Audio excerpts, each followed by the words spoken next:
Selamat pagi Bapak-Bapak, Ibu-Ibu. Selamat datang di acara Soho Better You untuk kesehatan masyarakat yang lebih baik.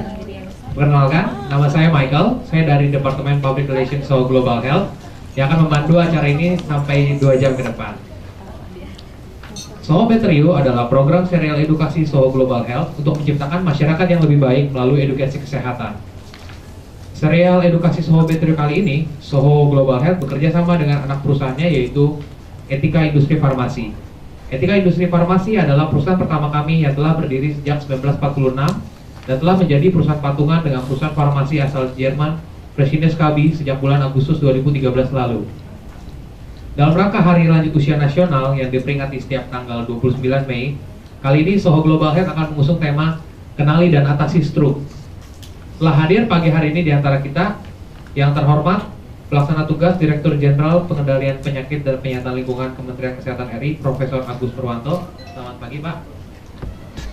Yang terhormat Dokter Spesialis Syaraf RS Siloam Kebonjeruk, Dr. Frandi Sutaswatia. Selamat pagi, Dok. Selamat pagi juga kepada Pak Robert dari PTM Kemenkes. You're welcome, Pak Karol. Juga terima kasih kepada rekan-rekan media dan rekan-rekan dari Soho Global Health yang telah hadir. Untuk pertama-tama, mari kita sambut Pelaksana Tugas Direktur Jenderal Pengendalian Penyakit dan Penyihatan Lingkungan Kementerian Kesehatan RI, Profesor Agus Purwadianto untuk memberikan paparannya. Assalamualaikum warahmatullahi wabarakatuh. Selamat pagi, salam sejahtera untuk kita semua. Pagi, Bapak. Yang terhormat Pak Karam Stasma. Beliau adalah Chief Executive Officer dari Soho Global Group yang dalam konteks ini adalah dari PT Etika Industri Farmasi. Bu Diana Larisman, teman saya, ini di profesi saya sering beliau. Pak Widi, dan teman saya dari Siloam. Sama-sama kita ucapkan syukur alhamdulillah atas sehat yang kita peroleh pada hari ini, dan kami hadir karena konteksnya adalah dalam peringatan Hari Lanjut Usia Nasional tahun 2014, dan ini adalah sesuatu yang perlu kita adres, dan sebagaimana Ibu Menteri Kesehatan selalu sampaikan bahwa masalah yang geli ini atau lansia akan menjadi masalah yang besar di kemudian hari untuk negara kita, dan kita tahu banyak kisah di negara-negara lain itu menjadi bangkrut jaminan kesehatan nasionalnya karena banyak lansia, ya. Dan di negara-negara Eropa adalah contoh yang seperti itu. Jepang juga pertumbuhan ekonominya stagnan.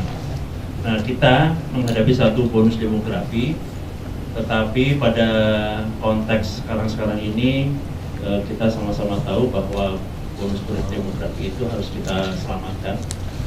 Dalam konteks harus kita pelihara untuk kita manfaatkan agar penduduk yang produktif tetap sehat, ya, di kemudian hari, untuk tidak menjadi lansia yang bermasalah kesehatan. Jadi kita tahu dari Institute of Health Metrics and Evaluation tahun 2013, salah satu di antara penyakit tertinggi yang terjadi adalah stroke, ya, dan daily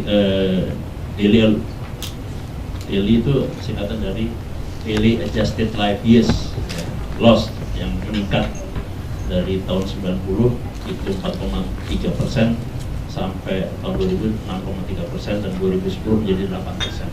Jadi kesejahteraan sehari-hari dalam menjalani hidup itu terus kehilangan, ya, untuk jadi artinya menjadi beban dari lingkungannya, ya, mereka yang sakit stroke. Dan dari Riskesdas kita juga tahu meningkat dari 2007 8,3 per mil menjadi 12,1 tahun 2013, dengan yang tertinggi adalah daerah Aceh dan Sulawesi Selatan. Dan lansia kita akan menyumbang lansia dunia, itu kira-kira 22% dari lansia dunia, itu sekitar 2 miliar pada tahun 2020. dan 80% akan hidup di negara berkembang seperti kita. Di Indonesia sendiri angkanya dari 24 juta tahun 2010 akan diproyeksikan menjadi 28,8 juta jiwa pada 2020. Ini kira-kira sebesar 4/5 penduduk Malaysia, ya. Jadi penduduk lansia kita lansia semua. Dan penyakit tidak menular itu menghinggapi para lansia, yaitu jantung, hati, stroke, cancer, ya, diabetes, penyakit paru, dan multiple. Jadi banyak sekali, ya. Jadi kita sama-sama tahu bahwa kualitas hidup itu sangat diperlukan pada orang-orang lansia. Dan stroke memang merupakan satu penyakit tidak menular yang di Indonesia, di dunia menjadi penyebab kematian nomor 3 dan penyebab kecacatan nomor 1 setelah jantung dan kanker, baik di negara maju maupun negara berkembang. Dan usia yang diderita adalah 60 tahun rata-rata, tapi sebenarnya prosesnya bisa lebih mudah, ya. Dan bisa menyerang siapa saja, termasuk saya yang berdiri di sini, termasuk yang ibu bapak semua yang hadir di sini, ya. Dan kita juga memiliki rumah sakit yang terus banyak, dan satu yang nanti akan segera diresmikan adalah rumah sakit pusat otak nasional, itu yang salah satu diantaranya adalah memang mengkhususkan diri dalam bidang saraf, termasuk juga pasien-pasien stroke. Sebenarnya saya agak terlambat mengetahui untuk topiknya stroke, karena saya pikir itu topiknya lansia saja. Kalau tahu begitu kan sebenarnya kami bisa koordinasikan dengan teman-teman dari rumah sakit pusat otak nasional. Tapi tadi malam saya berusaha, tapi rupanya mereka tidak hadir. Saya karena ada acara, dan juga dari para kelompok masyarakat yang stroke, dari Yayasan Stroke Indonesia, itu juga kami coba kontak, tapi tidak berhasil, ya. Mungkin terlalu mendesak waktunya. Bapak Ibu sekalian, kita tahu ke depan dengan adanya era JKN, jadi semua penyakit yang menyebabkan kecacatan itu umumnya akan diadres bersama-sama oleh para pasiennya. Jadi ini untuk Bapak Ibu sekalian perlu ketahui, kalau kita sekarang punya organisasi konsumen, ke depan akan bergeser menjadi organisasi pasien. Jadi pasien-pasien yang rentan, ya, dan memerlukan jaminan kesehatan, atau pasien-pasien yang cacat yang memerlukan jaminan kesehatan, atau pasien yang memerlukan biaya tinggi atau risiko tinggi, ya, itu semuanya akan saling berjuang terkelompok-kelompok dan akan mewarnai salah satu praktek di dalam Universal Health Coverage atau jaminan kesehatan nasional, ya. Itu rata-rata di negara lain seperti itu, dan saya yakin di Indonesia juga akan menyusul sebentar lagi. Jadi organisasi pasien beda dengan organisasi konsumen, karena organisasi pasien itu cirinya adalah dia akan lebih erat dengan para dokternya. Nah, kalau organisasi konsumen ini lebih jarang, ya, lebih dingin, suasana hatinya tuh lebih dingin. Organisasi pasien itu perlu, kenapa? Karena mereka memerlukan para dokter untuk menjadi advokatornya untuk memperjuangkan agar penyakit tersebut dijamin di dalam JKN, ya. Dan kita sama-sama tahu bahwa kendali biaya di JKN itu juga akan sangat kompetitif, sehingga tidak semua penyakit akan dijamin. Oleh karena itu sekali lagi memang stroke, apalagi kalau itu menyangkut tokoh-tokoh tertentu, wah, dia akan mendesakkan kepentingannya dan pasti akan diadres atau tidak diadres masalah seperti itu. Jadi sekali lagi Bapak Ibu sekalian, makanya kita perlu lebih memperhatikan ke arah aspek promotif dan preventif. Dan kita tahu gaya hidup yang tidak sehat, ya, yang umumnya juga ditingkah pula dengan kebiasaan merokok, ya, konsumsi makanan yang tidak sehat, kemudian kurang aktivitas fisik, juga minum alkohol, obesitas, berat badan yang lebih, dan juga penyakit metabolik yang lain, termasuk juga stres, itu adalah terjalin berkelindan mental health, itu jadi sesuatu penyakit tidak menular, satu kelompok-kelompok yang saling mendukung adanya risiko-risiko yang menyebabkan adanya stroke. Dan ya, kembali bahwa pemerintah dalam hal Kementerian Kesehatan akan terus mengupayakan bahwa karena promotif preventif itu lebih murah daripada pengobatannya, ya, aspek kuratifnya, apalagi rehabilitasinya, ya. Jadi Bapak Ibu sekalian, kita tahu bahwa kebijakan yang untuk mengendalikan penyakit-penyakit tidak menular itu kita harus memberdayakan masyarakat. Tadi saya sudah sampaikan organisasi pasien akan kita address. Jadi saudara-saudara atau keluarga dari mereka yang katakanlah terkena stroke atau terkena penyakit tidak menular itu akan kita jadikan semacam mitra untuk sama-sama mengingatkan agar saudaranya yang lain atau tetangganya, teman-temannya di kantor dan sebagainya tidak mengulangi ketragisan peristiwa yang ada. Kemudian juga akan dikembangkan deteksi dini, monitoring faktor risiko, kemudian juga tentu saja penata laksanaan.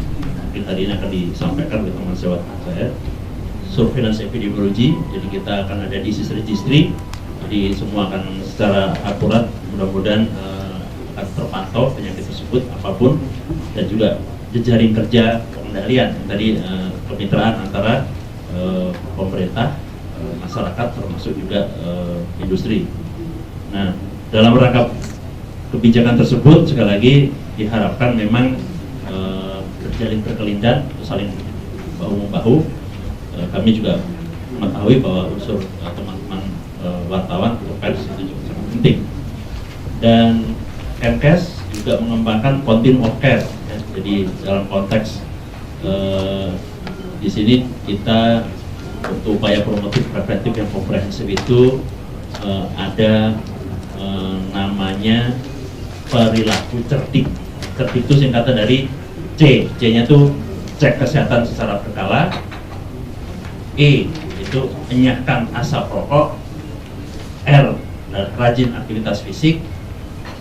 D adalah diet seimbang, sehat seimbang. I adalah istirahat cukup. Dan K adalah kelola stres. Itu adalah cerdik, dan akronimnya seperti itu, ya. Indonesia kan paling sering senang bikin akronim, ya. Jangan dikaitkan dengan capres dan cawapres, ya. Biasanya ada akronim tentu nanti. Nah, kita juga memiliki program Posbindu penyakit tidak menular, pos pembinaan terpadu, baik di tingkat Posbindu penyakit tidak menular, ya, di kegiatan dari fasilitas pelayanan primer. Dan ini adalah berupa kegiatan dari masyarakat untuk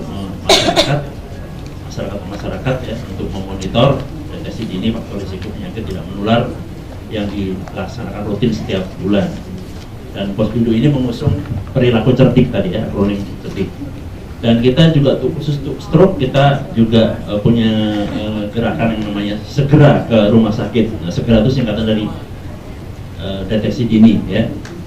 Senyum yang tidak simetris itu se-nya senyum yang tidak simetris. 2 G, GE-nya itu adalah gerakan melemah. Suara pelo, pra-nya itu suara pelo. Ya, kebas atau baal, ra-nya itu rabun atau gangguan penglihatan. S itu sempoyongan, ya, oleh masyarakat. Jadi ini adalah akronim supaya mudah diingat, ya. Jadi senyum yang tidak simetris, gerakan melemah, suara pelo, kebas atau baal, rabun atau gangguan penglihatan dan sempoyongan, yang itu adalah tanda-tanda dini dari stroke. Dan kebetulan anak saya adalah spesialis saraf, jadi saya juga sering mendengarkan ada boarded periodnya berapa lama, ada yang bilang 12 jam, ada yang 30 jam, nanti teman sejawat saya yang akan bisa menjelaskan.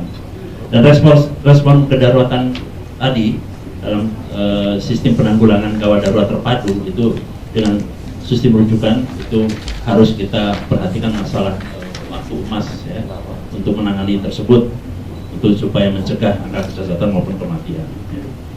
Bapak Ibu sekalian, bahwa pengobatan pencegahan serangan ulang stroke ini juga merupakan hal yang sangat penting, dan kita juga ingin bahwa itu bisa dikuasai oleh para teman-teman sejawat di puskesmas atau pelayanan primer. saya harus menyampaikan beberapa hal, Bapak Ibu sekalian. Memang antara promotif dan preventif itu sering terjadi tidak bisa dipertukarkan. Tapi hemat kami sebenarnya bahwa ke depan upaya-upaya promotif melalui teman-teman pers atau wartawan ini betul-betul menempati slot yang sangat khusus. Ya. Kenapa? Karena kalau sudah kita bicara preventif itu sudah agak terlambat. Nah, kita ingin tadi yang perilaku cerdik itu adalah betul-betul mohon bisa disosialisasikan terus-menerus oleh teman-teman pers. Itu adalah upaya promotif melalui semua saluran-saluran yang ada. Ya. Jadi pers, termasuk media sosial, media televisi, radio, itu dengan 1 jam tayang atau jam akses tayang tertentu itu kita akan kategorikan sebagai fase yang promotif. Ya.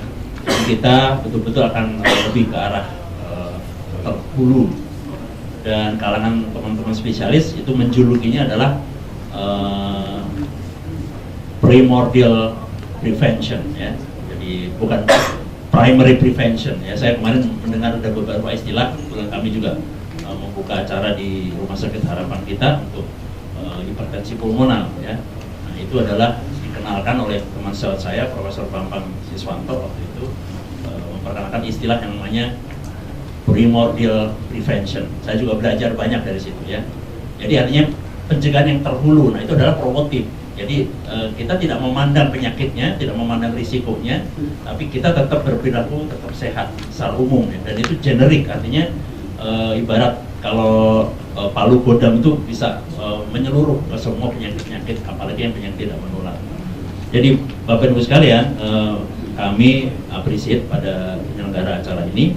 Teman-teman dari Soho, saya kenal beliau sudah agak lama dalam konteks memajukan jamu. Jadi nggak ada salahnya juga mungkin teman-teman sejawat lebih bisa meneliti tentang masalah jamu ini, karena jamu adalah cocok untuk penyakit tidak menular yang jangka panjang, penyakit metabolik yang long term, bukan untuk penyakit-penyakit yang akut penyakit-penyakit yang perlu intervensi, ya, tetapi penyakit-penyakit yang sifatnya adalah jalannya lambat dan jangka panjang dan juga berkaitan dengan masalah perilaku. Akhirnya Bapak Ibu sekalian, saya ucapkan selamat. Semoga semua kegiatan dalam rangka peringatan Hari Lanjut Usia tahun 2014 berjalan lancar dan bermanfaat dalam meningkatkan pengetahuan tentang pencegahan dan penanganan penyakit stroke. Harapan kami adalah prevalensi stroke di Indonesia dapat dikendalikan dan masalah sosial ekonomi dan termasuk kecacatan dan sebagainya yang diakibatkan dapat dicegah dan dikurangi. Sekali lagi, atas nama pemerintah, saya membuka acara ini. Sekian, terima kasih. Wassalamualaikum warahmatullahi wabarakatuh.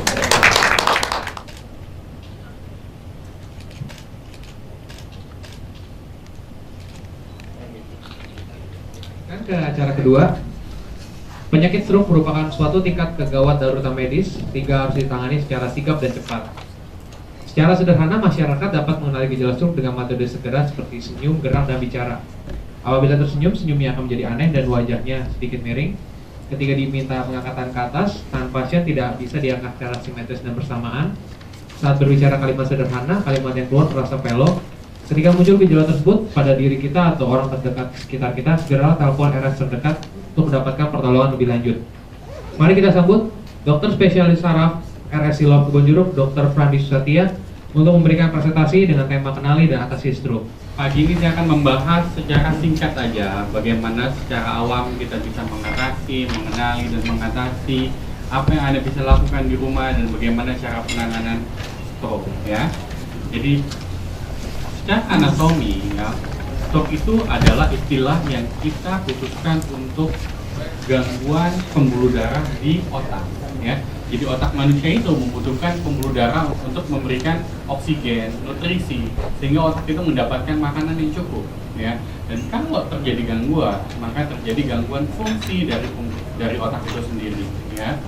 Jadi seperti yang sudah diketahui tadi, stroke merupakan penyakit dengan mortalitas merupakan angka kematian tertinggi nomor 3 di US setelah penyakit jantung, dan kedua adalah kanker.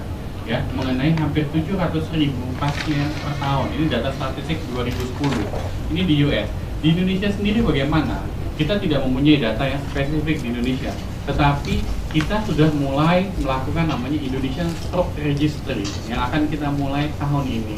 Jadi kita akan mendapatkan datanya dalam 1 tahun ini sampai tahun depan, mungkin akan berapa per tahunnya dan peningkatan per tahun. Jadi kita mulai mendapatkan data Indonesian Stroke Registry yang sudah dimulai dari tahun ini ya.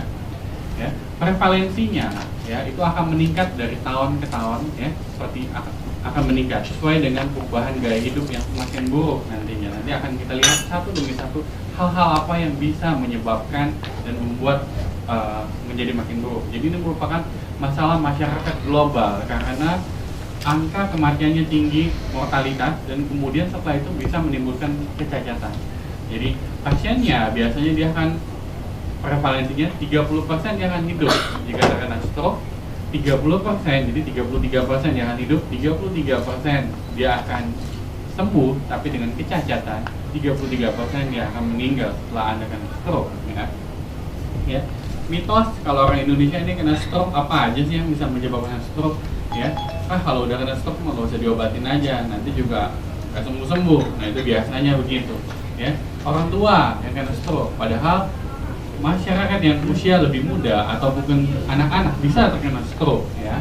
Ini stroke ini merupakan sesuatu yang sering terjadi dan bukan merupakan santet ya, atau merupakan misalnya guna-guna. Wah ini mulutnya mengok ya, sakit kepala hebat ya, bicaranya pelok. Ini pasti diguna-guna ya. Masyarakat Indonesia biasanya akan berpikir seperti itu ya. Stroke ini bukan terjadi pada jantung tetapi pada otak. Jadi istilah stroke itu sudah merupakan khusus ya, istilah dari WHO atau merupakan gangguan pembuluh darah otak. Jadi bukan pembuluh darah jantung ataupun yang lain ya. Jadi stroke ini bukan menurun, jadi bukan penyakit keturunan atau genetik ya. Jadi kemudian hal-hal yang terakhir yang berada di jaringan media sosial bahwa kalau kena stroke itu ditusukin jarinya semuanya sampai di kuping, di jari-jari tangan, sampai 10 jari-jari kaki, itu tidak akan mendapatkan benefit, jadi tidak ada gunanya. Jadi itu saya nggak tahu beredar dari mana bahwa mereka ada, saya sendiri dapat BBM-nya ya dari bahwa media sosial bahwa oke, Anda kalau kena stroke cepetan ditusuk semuanya, jari tangan, jari kaki, sama daerah telinga supaya darahnya mengalir. Tidak, nanti akan mendapatkan penjelasan apa itu stroke, jenis-jenisnya apa aja. Jadi kita akan membetulkan mitos-mitos yang salah yang beredar di masyarakat. Oke? Nah, stroke ini saya sudah bilang tadi terjadi adalah gangguan pembuluh darah. Ada 2 hal, yang satu bisa pecah, ya, bisa pecah pembuluh darahnya atau tersumbat. Jadi ada 2 tipe stroke, yang satu karena pecah yang disebut dengan hemoragik kalau bahasa kedokterannya atau perdarahan, atau yang disebut dengan tersumbat ya atau blockage. Nah ini adalah stroke infarct ya atau tersumbat ya, disebut infarct, INFARCT ya, infarct ya.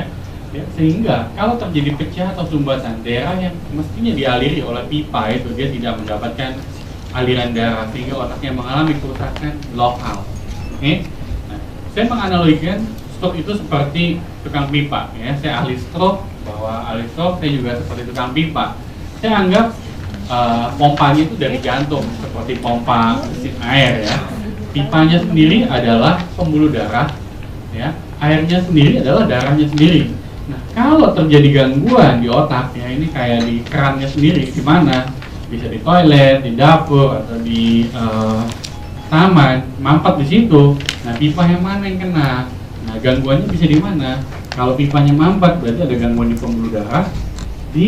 pembuluh darah ya, atau di airnya sendiri, di pipanya sendiri, atau di pompanya. Anda cuma tinggal ngecek 3 itu aja, ya.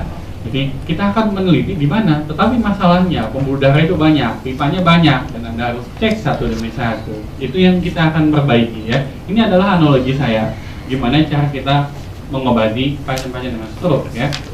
Nah, untuk tipe perdarahan yang saya sebut dengan hemoragik ini bisa karena macam-macam ya, bisa karena pecah spontan, karena tekanan darah tinggi, itu yang paling sering terjadi.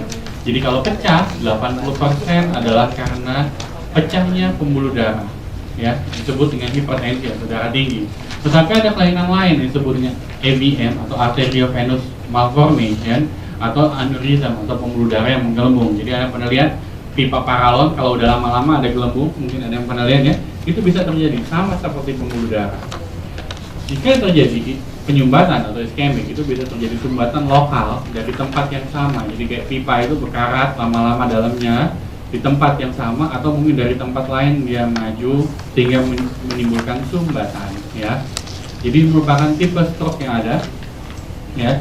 Sekali lagi, di antara dua stroke itu yang paling sering menyebabkan stroke adalah yang iskemik atau yang penyumbatan. 85% stroke itu karena iskemik, bukan karena yang perdarahan ya. Nah, kita akan bahas dulu yang iskemik ya atau yang penyumbatan, yang bisa karena pembuluh darahnya lokal. Di sini terjadi penimbunan plak ya. Plak ini merupakan biasanya plak kolesterol ya, yang terjadi karena penimbunan plak kolesterol atau dari pembuluh darah lain lari menyumbat pipanya tersebut. Ya, jadi ada dua, bisa karena dari tempat penyumbatannya di tempat tersebut atau dari tempat lain yang jauh kabur dia menyumbat pipa-pipa yang lebih kecil. Jadi itu yang disebut dengan embolik. Kalau yang lokal ini disebut dengan stenosis ya, atau aterosklerosis di sini ya, sehingga menyebabkan aliran darah. Kalau yang tadi pipanya segede gini ya, yang tadi pipanya diameternya besar, alirannya juga lancar. Tapi kalau Anda punya sumbatan kayak jalanan macet, banyak parkir di pinggir jalan, ya akan macet juga. Jadi alirannya macet, jadi sedikit ya. Oke, ini tipe trombotik. Nah, ini merupakan aterosklerosis. Ini dimulai dari Anda kecil. Jadi kita sudah mengalami proses aterosklerosis atau penyumbatan pembuluh darah sejak kita mulai dari bayi. Tetapi sesuai dengan makanan yang kita makan, sesuai aging, makin lama kita akan terjadi penyumbatan yang lebih parah jika tidak diobati atau tidak dicegah ya, sehingga terjadi penimbunan pembuluh darah. Ini merupakan salah satu animasi bahwa Anda mengalami penyumbatan gumpalan dari pembuluh darah lain sehingga menyumbat pembuluh darah tersebut, sehingga pembuluh darah yang ujung tidak mendapatkan aliran darah dengan baik. Nah, itu menimbulkan gangguan fungsi otak tersebut ya.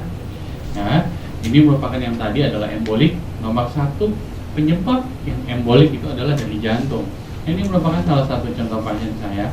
Dia mengalami jantungnya ini gangguan ya. Anda bisa lihat ya, ada yang di sini kan ya, itu merupakan gumpalan clotting. Jadi clot pembuluh darah ya, gumpalan pembuluh darah dari jantung. Nanti tinggal nunggu waktu aja dia akan lepas. Dead end-nya adalah di otak ya.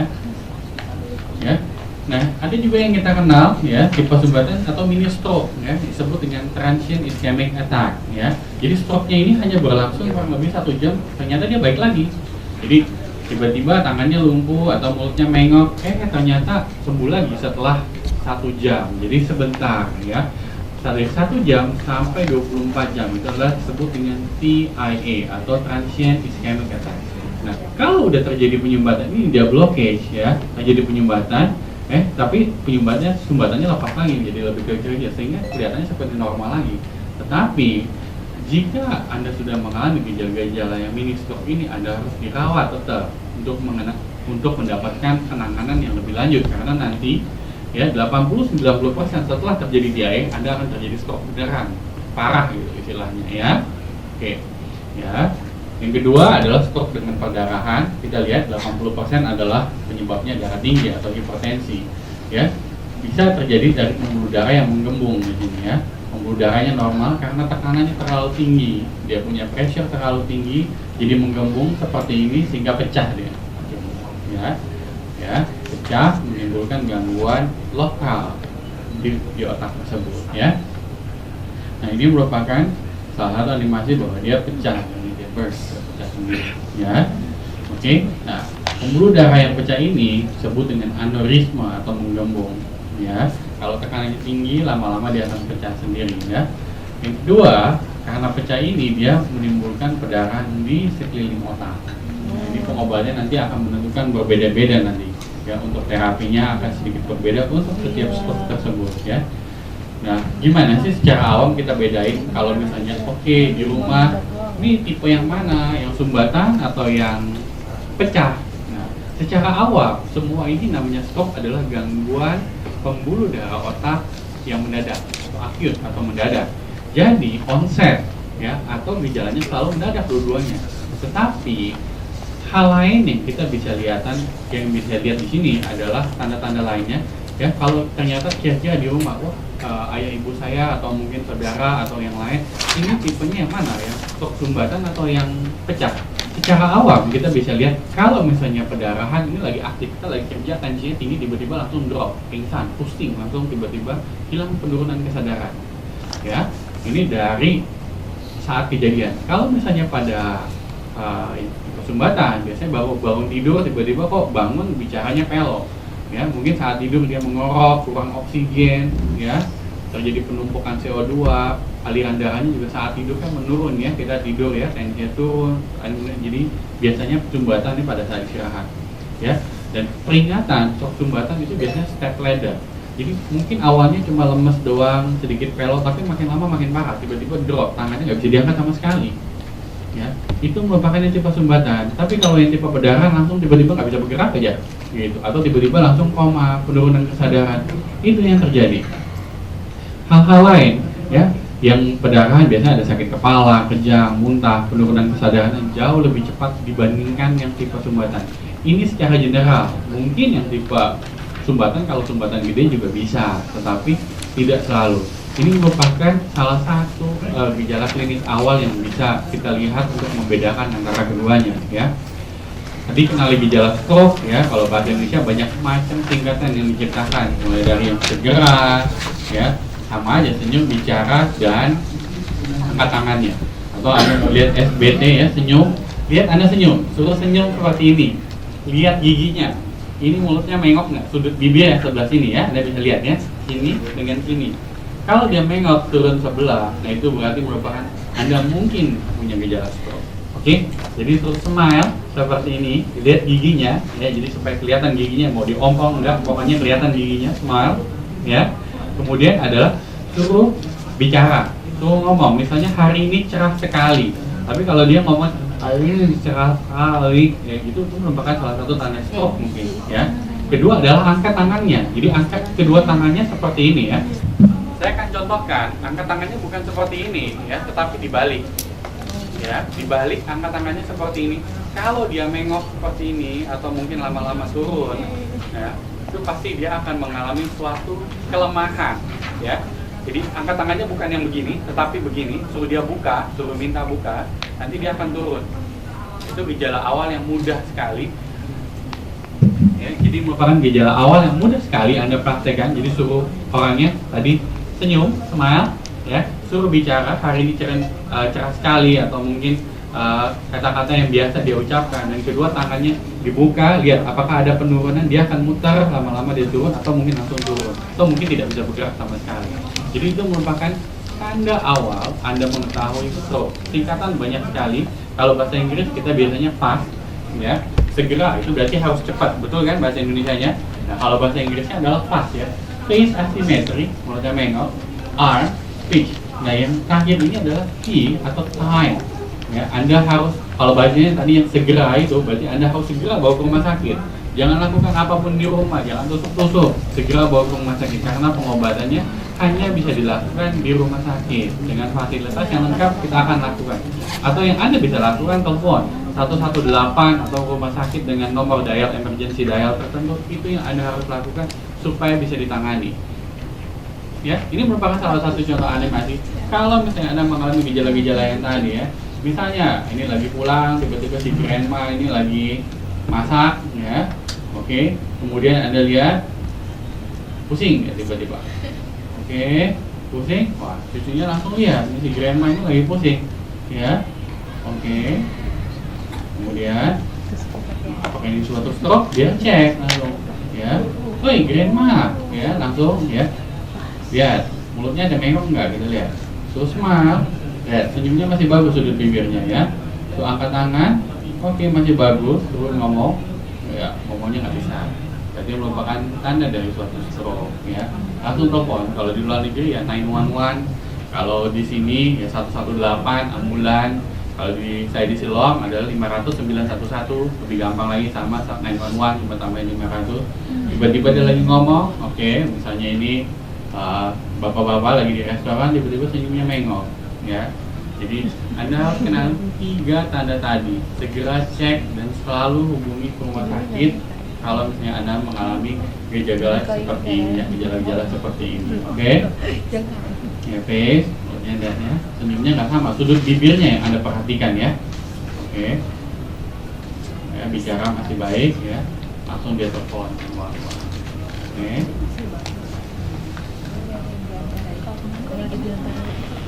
Ini lagi jalan-jalan ya, suami istri lagi jalan-jalan di pantai, tiba-tiba dia merasa tangannya nggak bisa digerakin, bisa kesemutan atau baal.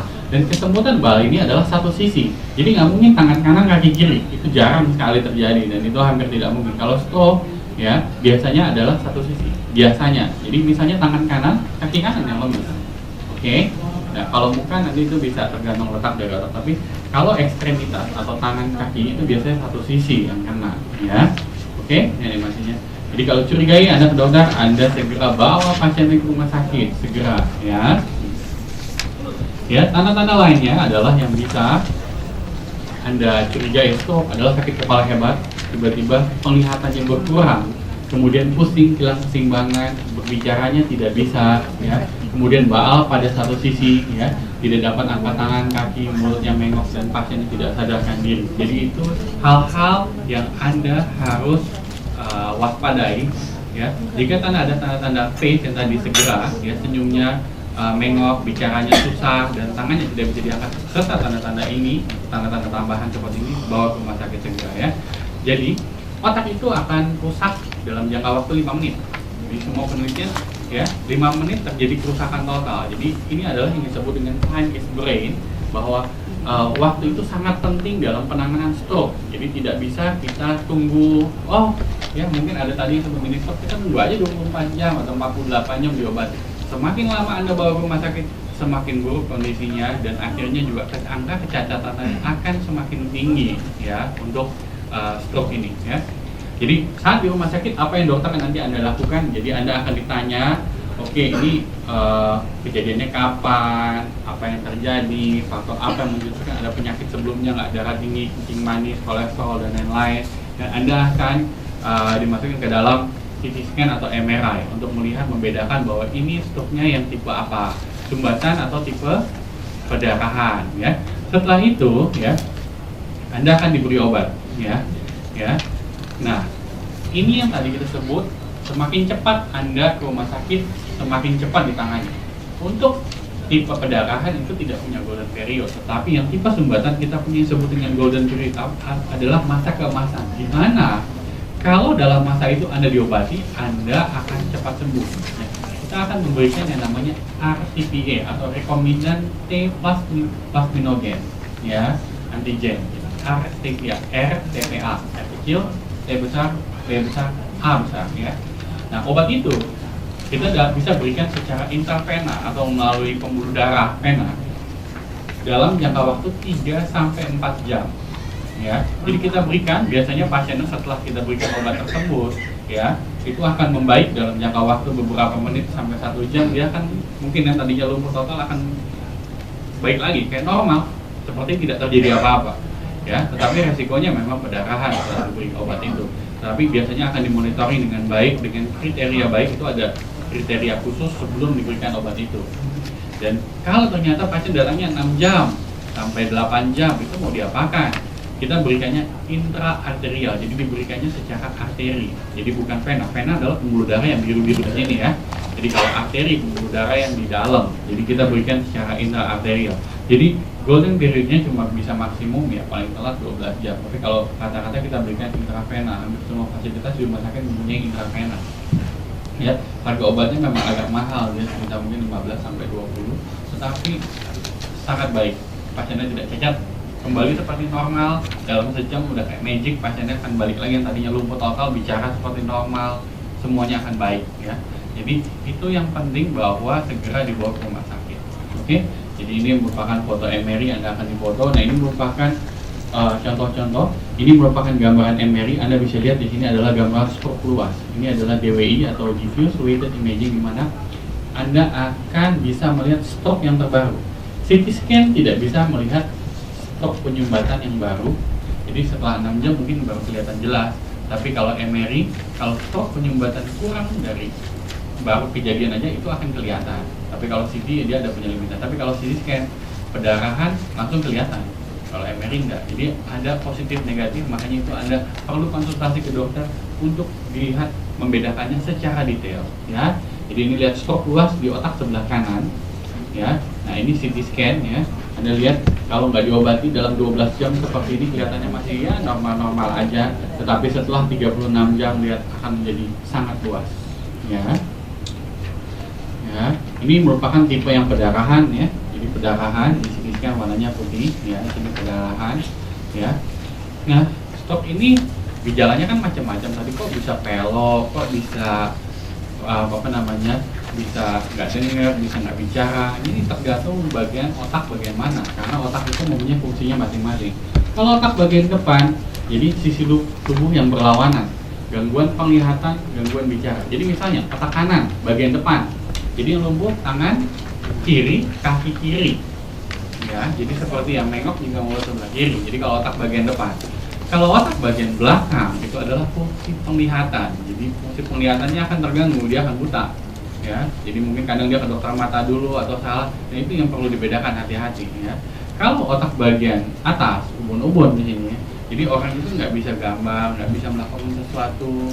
Misalnya suruh ambil kertas, dia bingung ini apa. Jadi itu namanya gangguan konstruksional, bahasa, menggambar nggak bisa. Yang otak kecil adalah merupakan gangguan koordinasi. Otak kecil ada di bagian belakang sebelah sini ya.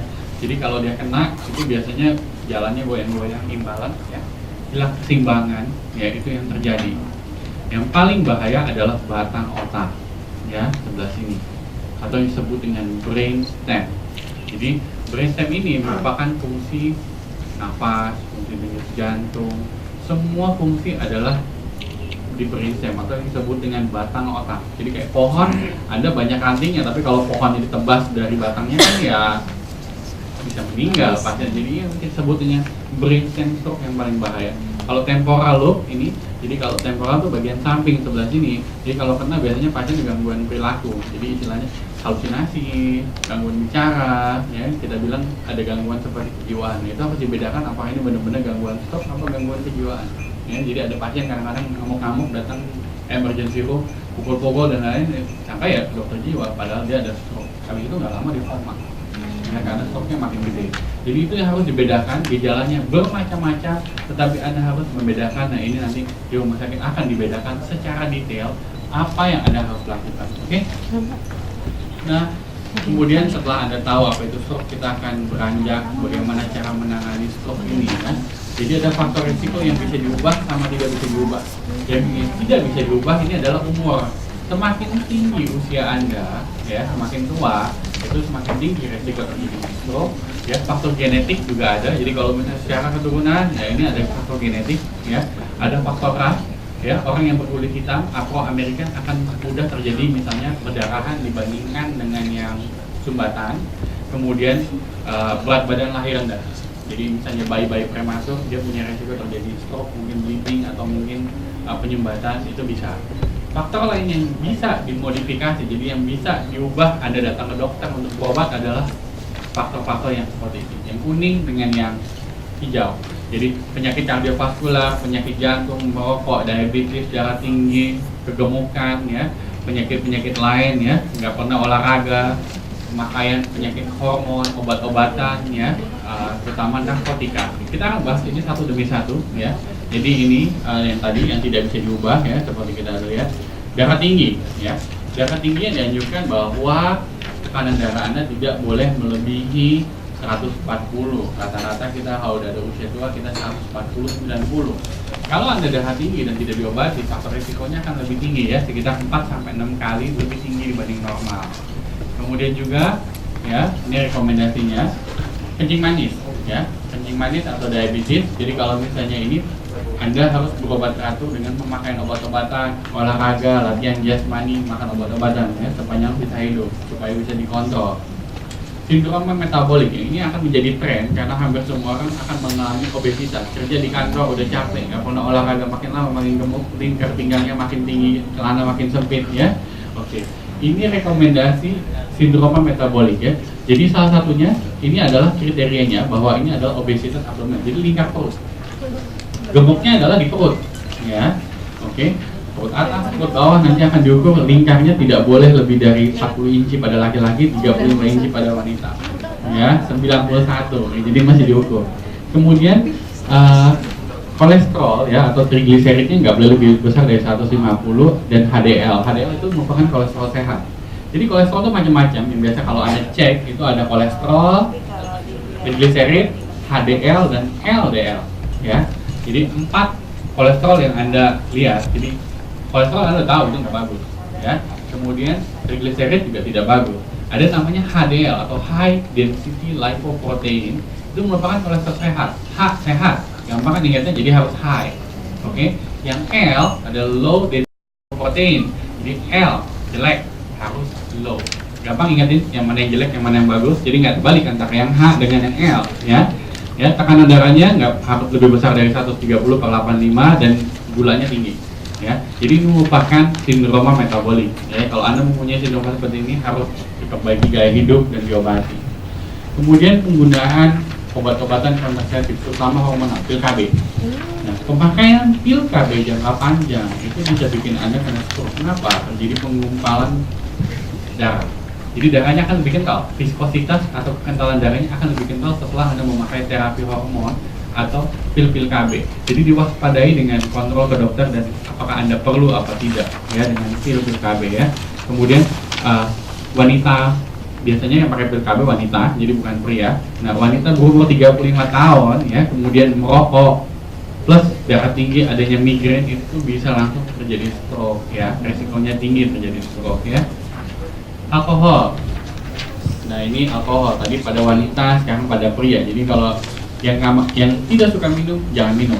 Itu rekomendasinya. Kalau dia minum nggak bisa tahan lagi, dia harus minum. Minum berat kurangi konsumsi. Kemudian ini kalau dia minum kita batasi minumnya. Jadi kalau misalnya Anda minum vodka, gin, scotch, bourbon itu cuma boleh 1 sloki ya, atau 1 shot kita bilang ya. Kalau wine 1 gelas per hari ya, kurang lebih sekitar 150 cc ya. Kalau wine cooler atau bir itu 1 gelas per hari. Jadi itu yang kita kurangi. Jadi kalau misalnya Anda tetap peminum kita kurangi, tapi kalau ya nggak minum jangan coba-coba untuk minum ya. Nah, ini yang menjadi marak ya, narkotika ya. Narkotika yang sekarang ini dia akan mengalami perubahan pembuluh darah. Jadi pembuluh darah itu lebih rapuh dibandingkan orang normal ya.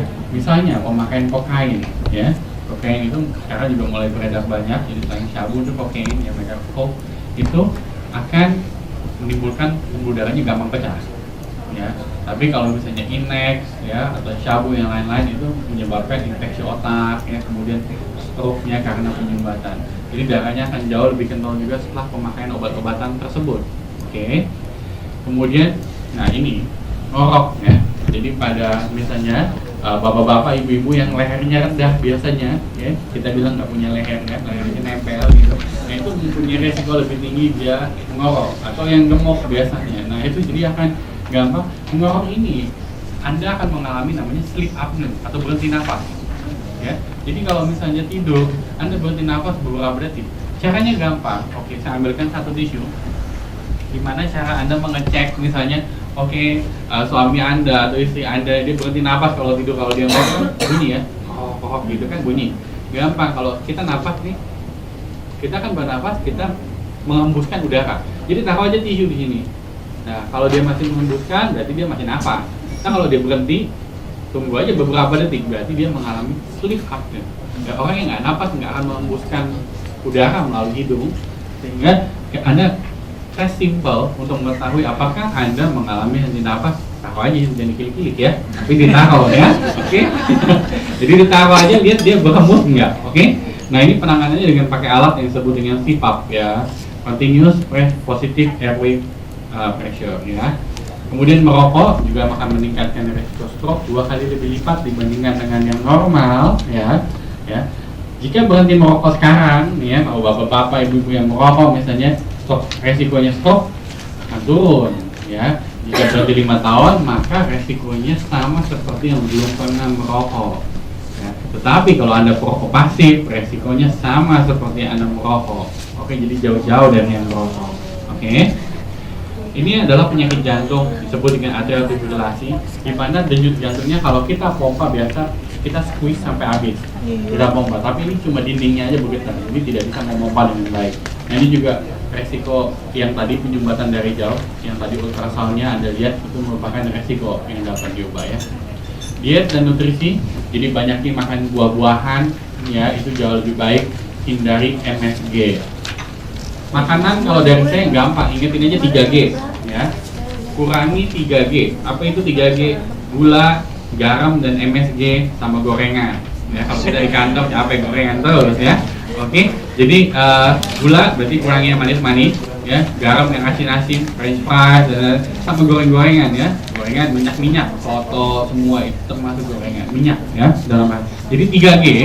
Kemudian ya, ini kolesterol tinggi kita lihat ini harus di bawah 200. Jadi inaktivitas fisik ya. Anda harus berolahraga minimal 30 menit, bukannya ke mall shopping 30 menit. Wah, saya sudah jalan 30 menit. Jadi, Anda harus berolahraga sampai berkeringat. Seminggu 2 kali, nggak usah banyak-banyak. 30 menit sampai 1 jam. Anda mau jogging, mau apa, itu nanti disesuaikan dengan hobi Anda. Tetapi Anda harus bergerak 30 menit sampai keluar keringat. Yang paling gampang seperti itu aja ya. Itu harus olahraga 30 menit setiap hari, tapi yang paling bagus adalah minggu 2 kali. Jadi ada waktu jeda, nggak usah tiap hari Anda jogging 30 menit, itu nanti capek, otot-ototnya malah Anda akan kecapean ya. Jadi stroke ini bisa dideteksi nggak sih? Kalau misalnya anda nih, saya punya risiko stroke enggak ya. Stroke ini memang terjadinya secara acute baru, tetapi ada screening yang disebut dengan carotid ultrasound ya. Jadi kita melakukan pemeriksaan ultrasound pembuluh darah utama yang menghubungkan antara jantung dengan otak. Ya, ini nggak ada di slide ya. Ini aku tambahkan aja.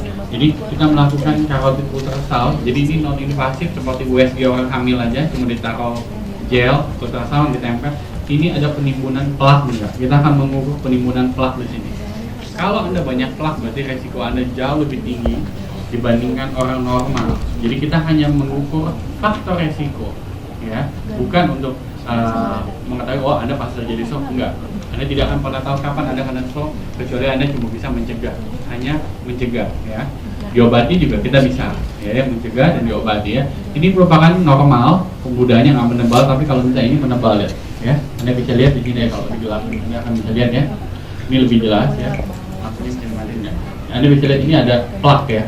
Tuh ya, ini ada plak juga lihat. Jadi pembuluh darahnya kalau ada plak dia akan berhenti. Ya, ada plak dia terjadi turbulensi. Jadi merupakan deteksi dini. Yang ini juga ada pemeriksaan USG pembuluh darah kepala, kemudian ada penyumbatan. Ini yang non invasif. Jadi kalau Anda klaustrofobia, takut masuk mesin CT scan, takut masuk mesin MRI, kita lakukan ini saja. Anda udah tahu nih ada penyumbatan apa enggak. Ya. Jadi stroke ini kita udah hampir ending, bisa dicegah dengan kontrol teratur, minum obat teratur dan pola hidup sehat. Ya, pola hidup sehat ini seperti apa? Ya, dari saya 3O. Anda harus olahraga teratur. Ya, O yang pertama. O yang kedua adalah olah seni. Ya, Anda punya hobi, jadi nggak stres. Ya, jadi harus punya kegiatan samping selain bekerja dan bekerja.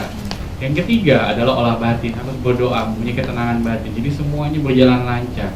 Ya, tadi makanan 3G, ya, gula, garam, gorengan.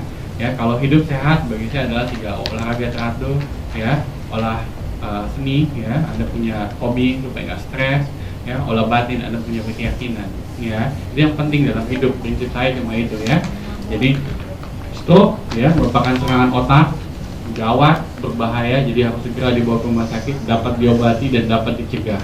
Dan yang paling penting adalah pencegahan dibandingkan mengobati. Itu adalah kesimpulan saya, pesan-pesan saya. Ya, jadi lebih baik mencegah dibandingkan mengobati. Ya, sekian, terima kasih.